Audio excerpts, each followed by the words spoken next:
robiť nás. Potom, čo anjel pokoja požiadal deti, aby sa obetovali za obrátenie iných, niekedy sa vzdali obeda alebo nepili vodu, keď boli smední. A robili aj iné ťažké obety. Chlapci a dievčatá, môžete pomôcť zmeniť okolnosti vo vašej rodine a na celom svete, ak začnete robiť malé obety. Tu je niekoľko príkladov. Keď máte smäd, počkajte a napočítajte do 10, kým sa napijete.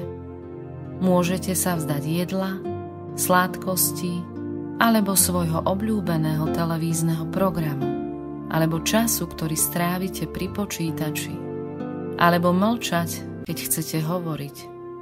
Nehovorte zle alebo zraňujúco o iných. Skúste aj vy povedať nejaké obety, ktoré môžete priniesť Bohu. Tieto obety, aj keď sa vám zdajú malé, spôsobujú, že nepoškvrnené srdce Panny Márie je potešené, keď jej ich ponúkaš zo svojho srdca.